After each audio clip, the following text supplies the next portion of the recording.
Assalomu alaykum qadrli do'stlar. Biz hozir ilk marotaba O'zbekiston tarix telekanalida Bobur taxti haqida ko'rsatuv olyapmiz. Ochig'i, manbalar so'zlaganda ko'rsatuvni bu joylardan olaman deb hech ham tasavvurimga sig'dirmagan edim. Hozir Kallar Qahar degan joyda, ya'ni Pokistonni, mana shu joyda Bobur o'zini taxtini qo'yib o'tirgan ekan. Hozir olimlardan, manbashunoslardan intervyu olyapmiz va bu joy haqida birinchi marta ma'lumotlar beramiz. Bizni kuzatishda davom eting. O'tgan galgi ko'rsatuvimizda Pokistondagi Bobur taxti haqida hikoya qilishni va'da qilgan edik. Muslim instituti xodimlari va elchixonamizning vakili professor Ravshan Alimovlar bizni Kallar Qahar hududida joylashgan tarixiy manzilga olib borishdi. Delegatsiya rahbari akademik olim senator Azamat Ziyo ancha yillar avval Boburiylar manbalarini o'rgangani bois bu joy haqida bizga intervyu berdi. Yaqin yillardan boshlab juda ko'plab yurtdoshlarimiz mana Pokistonga kelib, bobomiz qadamlarga yetgan mana shunday muqaddas yerlar, undan tashqari u kishining merosxo'rlari, Boburiy hukmdorlar yaratgan juda ham ko'plab me'moriy obidalarni albatta o'z ko'zlari bilan ko'radilar. Endi mana shu yerda turib men nimani o'yladim? Siz mana hozir savol tashladingiz. Qanchalik buyuk inson bo'lgan. O'sha qarashlari, fikrlari qanchalik ulug' bo'lgan. O'zi o'ylaydi, mana shu yerda tosh Bobur bobomizgacha bilmayman, minglabmi, 100 minglabmi, million yillar turgan shu tosh. Mana shu ko'lam bo'lgandir, million yillar. Ammo aynan shu toshning ustiga taxt qo'yishni o'ylash, uni yo'ndirish. Men hali sizga aytdim, bizda o'sha harbiy yurishlar haqida so'z ketganda go'yoki 1000 ta odam, 10 mingta odam, 100 mingta odam shunday otning ustiga o'tirib ketaveradi. Yo'q, bu juda katta bir xo'jalik bo'lgan. Katta bir o'ziga xos bir ishlab chiqarish bo'lgan. Bu bizni milliy harb ishimizni madaniyati bo'lgan. Ya'ni o'sha lashkari ichida oshpozu, tabibu, hatto go'rkovgacha bo'lgan. G'assolgacha bo'lgan. Tosh yunargacha bo'lgan, duradgoram bo'lgan, etidozam bo'lgan, hamma kasb egalari. Chunki harbiy yurishlar oylab, yillar davom etgan. Va mana shu davr ichida kerak bo'ladigan hamma ishlar uchun javobgar shaxslar o'sha kasb egalari albatta bo'lganlar. Bobur hazratlari mana shu toshni yo'ndirib buni endi taxtgoh desak ham bo'ladi. Ya'ni bu toshning ustiga u kishining taxti qo'yilgan, ya'ni taxti ham olib yurilgan. Mana shu yerda o'tirib katta rejalarni qilgan u kishi. Chunki Hindistonga qarab o'sha yurish mana shu yerdan boshlangan va yana bir muhim jihat, mana hozir Botirbek bekorga o'qib bermadi. Mana bu yerda o'sha Safo bog'iga asos soldi degan joy bor. Buni ham ko'rdik, bog'i ham, Safo bog'i. Ya'ni buyuk bobomiz urush istab kelgan emas. Bu bog' soldirish har kimni ham fikriga ham kelavermaydi, fe'liga ham to'g'ri kelavermaydi, qo'ldan ham kelavermaydi. Va yana bir joyi borki, uni oxirida hozir o'qib berganda tugatdi. Bu joylar Turkka tegishli joylar edi.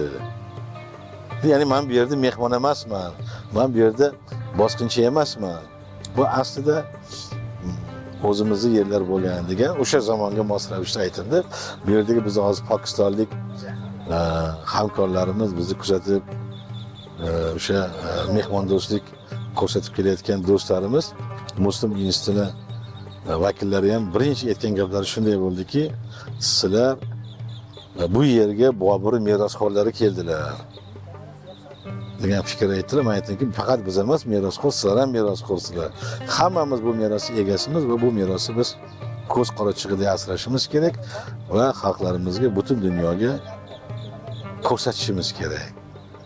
Va albatta, bunda sizni ham o'rningiz O'zbekiston tarix kanalini hissasi ham katta bo'ladi degan umiddaman. Akademigimiz Azamat Ziyo ta'kidlaganidek, Bobur shoh bosqinchi emas, balki tarixan turkiylarga tegishli bo'lgan yerlarga keldi va bu joylarni jangsiz egalladi. Boburnomadagi aynan shu yer haqida yozilgan qismini bizga manbashunos olim Botir Ali Yo'ldoshev o'qib berdi. Andin erta ko'chib, namozi peshin Kaldakahorga kelib tushdik.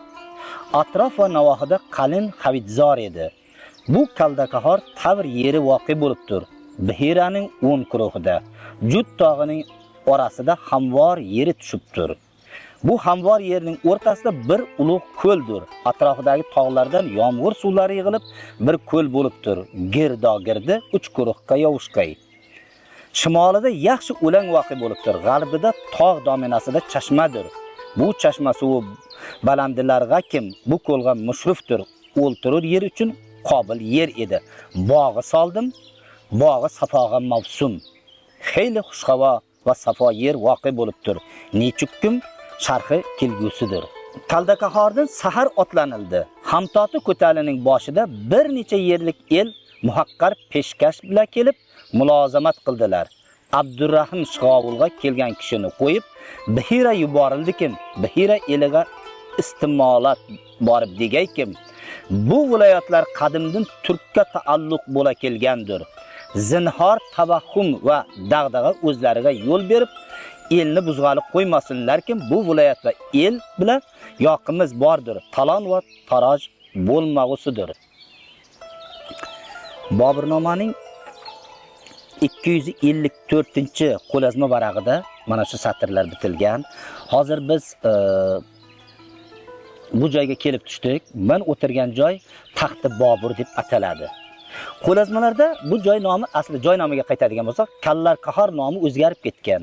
Keyingi ko'chirishlarda Kaldakahorga aylanib Bobur toshdan yasattirgan taxt hozir ham saqlanib qolingan va sayyohlar maskani sanaladi. Bu yerdagi Chak Masri qishlog'ida Xorazmlik Shayx Bahouddin Zikriyo avlodlari istiqomat qilganlar deb sharh bergan ekanman. Hozir yuqorida o'qiganimiz ko'l mana shu ko'l bo'ladi. Bobur podshoh ta'rif keltiradiki, bu tog'lardan tushib keladigan suv natijasida yig'ilib ko'l bo'ladi deydi va buning atrofida havidzor deydi. Havidzor bug'doyzor, ya'ni bug'doy ekiladi. Otlar uchun baribir oziq-ovqat kerak bo'ladi shu narsa. Endi Boburda shunaqa bir xarakter bo'lganki, Bobur hazratlari ko'pincha mana shunday yakpora toshlarni ko'rganda, undan mana shunaqa taxt yasattirishi yoki bo'lmasa Kobulda, Duxolpurda va boshqa joylarda havuzlar qurdirgan.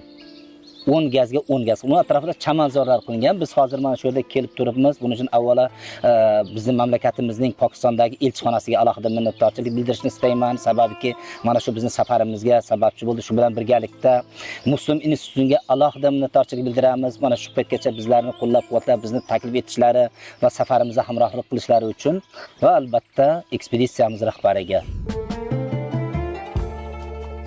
Pokiston Islom Respublikasini yangidan kashf etishimizda bizga Pokistondagi elchimiz Alisher To'xtayev, elchixonamizning xodimi professor Ravshan Alimovlar yaqindan ko'mak berishdi. Pokistonda Boburiylar merosi shu qadar ko'p ekanki, biz ko'pidan bexabar ekanmiz. Jumladan Bobur shoh o'z taxtini qo'ygan mana bu joy haqida ham deyarli ma'lumotga ega emasdik. Yangi nashrdan chiqqan Boburnomada manbashunos olimimiz Botir Ali Yo'ldoshevgina shu joy haqida qisqacha ma'lumot berib ketgan ekan. Elchixonamiz Pokistondagi Boburiylar merosini o'rganishda katta ishlarni amalga oshirib, bu borada ilm qilayotganlarni qo'llab kelishyapti. O'zbekiston Respublikasini Pokiston Islom Respublikasidagi elchixonasi mana bugun O'zbekistondan kelgan tarixchilar guruhi bilan birgalikda mana shu yerlarni ziyorat qilish imkoniyatiga ega bo'lib turibmiz. Bugungi kunda elchixonamiz tomonidan juda ham ko'p xayrli ishlar amalga oshirilyapti. Jumladan Pokistondan O'zbekistonga turistlar guruhlarini tashkil etish. Biz juda ham istardikki, ana shunday guruhlar O'zbekistondan ham Pokistonga kelishlarini. Chunki mana bu yerda mana hozir biz turgan joyimiz bu juda ham bir katta tarixiy obida hisoblanadi, qadamjo hisoblanadi. Bizni turistlarimiz, ya'ni o'zbekistonlik turistlar ana shu joylarni ham ziyorat qilishlari kerak. Meni fikrimcha, Pokistonda bizni o'zbekistonliklar, bizni vatandoshlarimizni ko'radigan, ziyorat qiladigan juda ham ko'p joylari bor. Bu mana shu Kallaqaharga o'xshagan, Bobur taxtiga o'xshagan ziyoratgohlar Lahor shahrida, Karachi shahrida, umuman Pokistonda boshqa shaharlarda joylashgan juda ham katta bir tarixiy obidalar bor. Bizni hozir mana yo'limiz endi Lahor shahriga qarab yo'naltirilyapti. Lahor shahrida Xudo xohlasa ana shu Boburiylar avlodi bilan bog'liq bo'lgan, Boburiylar zamoni bilan bog'liq bo'lgan katta bir qadamjolarni ziyorat qilamiz nasib qilsa. Men o'zbekistonlik vatandoshlarimizni mana shu Pokistonga kelishlarini, Pokistonga kelib mana shunday bizni ajdodlarimizni qadamjolari bilan ularni barpo qilgan tarixiy obidalari bilan bor joylarni ziyorat qilishlariga chaqirib qolgan bo'lardim. Pokistondagi bu hududlarni jangsiz zabt etganini, shu toshga taxtini qo'yib e'lon qilganini Boburnamada yozib, bu joylarni bog'u rog'ga aylantirgan bobomiz Bobur Shohdan har qancha faxrlansak arziydi.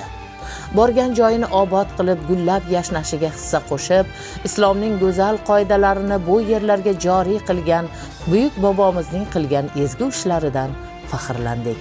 Va albatta Pokistonga kelsangiz, shu joylarni ziyorat qiling. Buyuk Bobur Shohdan siz ham faxrlaning. Qarang, shuncha yil o'tsa-da, Bobur Shoh yaratgan bog'lar qanday go'zal bo'lib turibdi. O'tiraka taassurotlar qanday? Taassurotlar juda ham yaxshi. Zahiriddin Muhammad Bobur qadami yetgan joy. Bu yerda Zahiriddin Muhammad Bobur 1519-yil 3-yanvar kuni bo'ladi. Men Boburning yilnomasini tuzganman, shu bilan birgalikda nima deydim, hijriydan milodiyga aylantirganimizga to'g'ri kelyapti va o'shanda ikkita voqea yuz bergan. Bittasi o'sha Hindistonni olish niyatida yurgan Hindol Mirza tug'ilganda uni ismini Hindol qo'yish masalasini va hozir o'zingiz ko'rdingiz, mana ta'riflagan Bobur ta'riflagan joy hali ham 500 yildan keyin o'sha holatda. Ko'lning paydo bo'lishi, suvning tog'dan tushib kelishi, mana bu tog' demak Jut tog'lari deb atalgan. Bu yerda Janjuha qavmi yashagan. Bobur bu yerdagi elatlar to'g'risida, qavmlar to'g'risida ma'lumot bergan. Buning nafaqat geografik joylashishi, hayvonot olami yo o'simliklar olamini, hattoki Bobur aytadiki, mana shu yerda Habidzor bor edi, ya'niki bug'doyzor bor edi. Chunki lashkarga oziq-ovqat kerak. Mana shunday buyuk shaxs qadam etgan joyga kelishdi o'zi bir katta baxt. Meni qo'limda Boburnoma turibdi. Men bitta narsada ikkilangan edim. Ya'ni Kalda Kahor deb qo'lyozmada shunaqa ketgan variantlar ham bor. Birinchita qo'lyozma, lekin Kallar Kahor har qalay izoh bergan ekanman shu narsaga. Muslim instituti xodimlari bizni Pokiston tarixi muzeyiga olib borishdi. Bu muzey Boburiylar tarixi bilan boshlangani bizni quvontirdi.